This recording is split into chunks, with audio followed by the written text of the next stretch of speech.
Clip number 895۔ اس clip میں آپ قرآن پاک کی سورہ حج کی آیت نمبر 55 سے 58 تک کی تلاوت، ترجمہ اور تفسیر قرآن صراط الجنان سماعت فرمائیں گے۔ بسم اللہ الرحمن الرحیم۔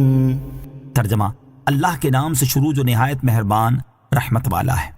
وَلَا يَزَالُ الَّذِينَ كَفَرُوا فِي مِرْيَةٍ مِّنْهُ حَتَّى تَأْتِيَهُمُ السَّاعَةُ بَغْتَةً أَوْ يَأْتِيَهُمْ عَذَابُ يَوْمٍ عَقِيمٍ۔ ترجمہ، اور کافر اس سے ہمیشہ شک میں رہیں گے یہاں تک کہ ان پر اچانک قیامت آ جائے یا ان پر ایسے دن کا عذاب آئے جس میں ان کے لیے کوئی خیر نہ ہو۔ وَلَا يَزَالُ الَّذِينَ كَفَرُوا فِي مِرْيَةٍ مِّنْهُ، اور کافر اس سے ہمیشہ شک میں رہیں گے، یعنی کافر قرآن سے یا دین اسلام کے بارے میں ہمیشہ شک میں رہیں گے یہاں تک کہ ان پر قیامت آ جائے یا انہیں موت آ جائے، کیونکہ موت بھی قیامت صغریٰ ہے، یا ان پر ایسے دن کا عذاب آئے جس میں ان کے لیے کوئی خیر نہ ہو۔ اس دن سے بدر کا دن مراد ہے جس میں کافروں کے لیے کچھ کشادگی اور راحت نہ تھی، اور بعض مفسرین کے نزدیک اس سے قیامت کا دن مراد ہے، اور الساعہ سے قیامت آنے سے پہلے کی چیزیں مراد ہیں۔ آیت وَلَا يَزَالُ الَّذِينَ كَفَرُوا سے معلوم ہونے والے مسائل۔ اس آیت سے دو مسئلے معلوم ہوئے۔ نمبر 1، ازلی کافر کے لیے کوئی دلیل مفید نہیں، وہ ہمیشہ شک میں گرفتار رہے گا۔ نمبر 2، موت کے وقت یا قیامت میں یا اللہ تعالیٰ کا عذاب دیکھ کر کفار ایمان قبول کر لیتے ہیں، مگر وہ ایمان اللہ عز و جل کے نزدیک معتبر نہیں۔ الملک یومئذ للہ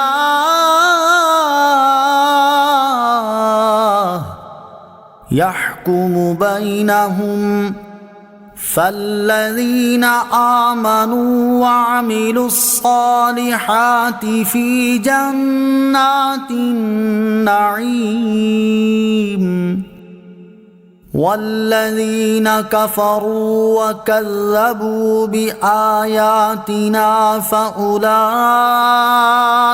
لهم عذاب مہین۔ ترجمہ، اس دن بادشاہی اللہ ہی کے لیے ہے، وہ ان میں فیصلہ کر دے گا تو ایمان والے اور اچھے کام کرنے والے نعمتوں کے باغات میں ہوں گے، اور جنہوں نے کفر کیا اور ہماری آیتوں کو جھٹلایا ان کے لیے رسوا کر دینے والا عذاب ہے۔ الملک یومئذ للہ، اس دن بادشاہی اللہ ہی کے لیے ہے۔ اس آیت اور اس کے بعد والی آیت کا خلاصہ یہ ہے کہ قیامت کے دن بادشاہی اللہ تعالیٰ ہی کے لیے ہے، جس کا اصلاً کوئی شریک نہیں، اور وہ بادشاہی اس طرح ہے کہ اس دن کوئی شخص سلطنت کا دعویٰ بھی نہ کرے گا اور اللہ تعالیٰ کے علاوہ کسی بادشاہ کا قانون نہ ہوگا، ورنہ حقیقی بادشاہت تو آج بھی اس کی ہی ہے۔ اللہ تعالیٰ اس دن مسلمانوں اور کافروں کے درمیان فیصلہ کر دے گا، اور وہ فیصلہ یہ ہے کہ ایمان لانے والے اور اچھے کام کرنے والے مسلمان اللہ تعالیٰ کے فضل سے نعمتوں کے باغات میں ہوں گے، اور جنہوں نے کفر کیا اور اللہ تعالیٰ کی آیتوں کو جھٹلایا ان کے لیے ان کے کفر کی وجہ سے رسوا کر دینے والا عذاب ہے۔ والذین ہاجروا فی سبیل اللہ ثم قتلوا او ماتوا لیرزقنہم اللہ رزقا حسنا وَإِنَّ اللَّهَ لَهُوَ خَيْرُ الرَّازِقِينَ۔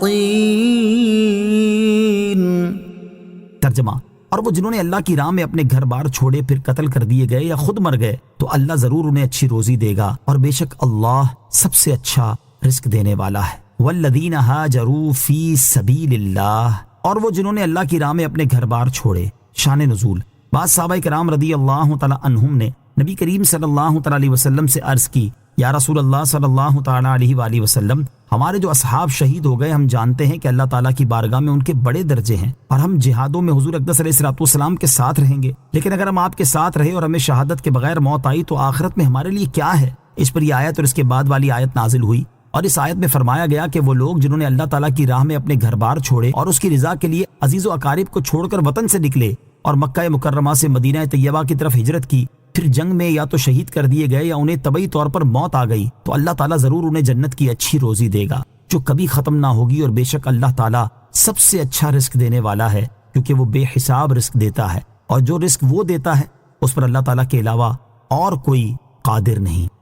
صلو علی الحبیب صلی اللہ تعالی علی محمد صلی اللہ تعالی وسلم۔ مجھے اپنی اور ساری دنیا کی لوگوں کی اصلاح کی کوشش کرنی ہے انشاءاللہ عز و جل۔